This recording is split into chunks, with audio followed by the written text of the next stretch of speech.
Assalamualaikum warahmatullahi wabarakatuh. Perkenalkan, nama saya Lulu Nurul Aini, NIM 19.020.16.027.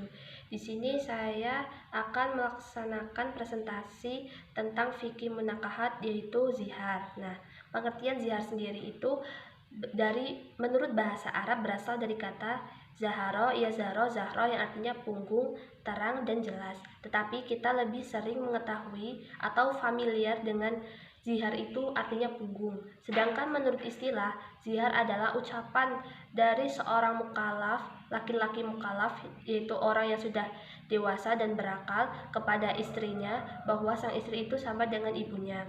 Ternyata praktek zihar itu sudah dilaksanakan sejak zaman pra-Islam yang bermaksud untuk mentalak istri. Maksudnya, apabila seorang laki-laki menzihar istrinya, berarti sama dengan laki-laki itu telah mentalak istrinya.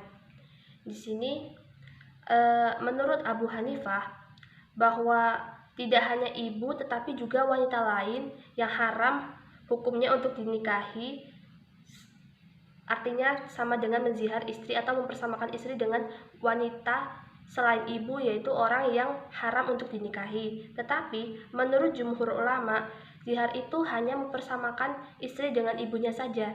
Jika mempersamakan istri selain dengan ibu berarti bukan zihar.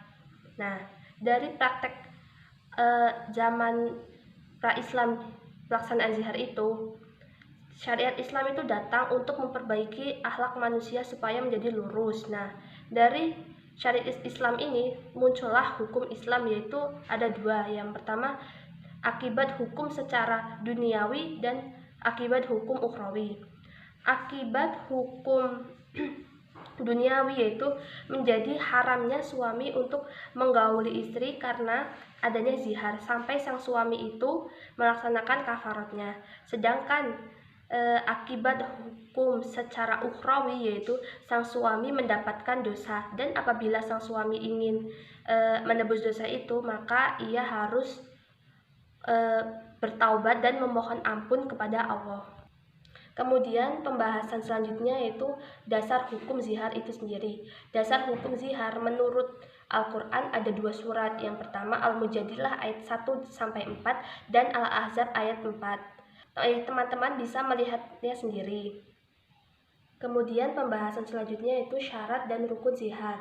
Syarat dan rukunnya itu ada 4. Yang pertama al-muzahir, yaitu lelaki atau orang yang melakukan zihar. Yang kedua al-muzahar bihi, yaitu wanita yang dizihar yang berupa istri. Yang ketiga adalah lafal, yaitu ucapan yang dikatakan oleh suami kepada istri baik secara terang-terangan ataupun bersifat sindiran. Yang keempat itu perkara yang diserupakan, yaitu sesuatu yang diharamkan secara abadi akibat hubungan nasab atau sepersusuan.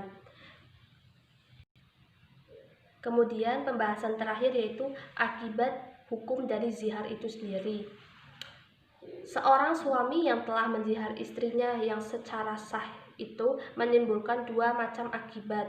Yang pertama, haramnya untuk menyetubuhi istri, sama dengan maka haram pula untuk melakukan kontak fisik yang lain sampai ia melaksanakan kafaratnya. Nah, kafarat ini bisa berupa yang pertama memerdekakan budak perempuan. Apabila tidak bisa melaksanakan, maka ia wajib berpuasa 2 bulan berturut-turut. Tetapi apabila ia tidak bisa melaksanakan seperti karena fisiknya yang tidak mampu, maka pilihan terakhirnya yaitu dengan memberikan makan orang miskin sejumlah 60 orang. Kemudian yang kedua akibat hukumnya itu wajib membayar kafarat dan berhak kembali. Berhak kembali ini maksudnya bisa menjadi suami istri sepenuhnya dan zihar itu terhapus. Sekian penjelasan dari saya. Wassalamualaikum warahmatullahi wabarakatuh.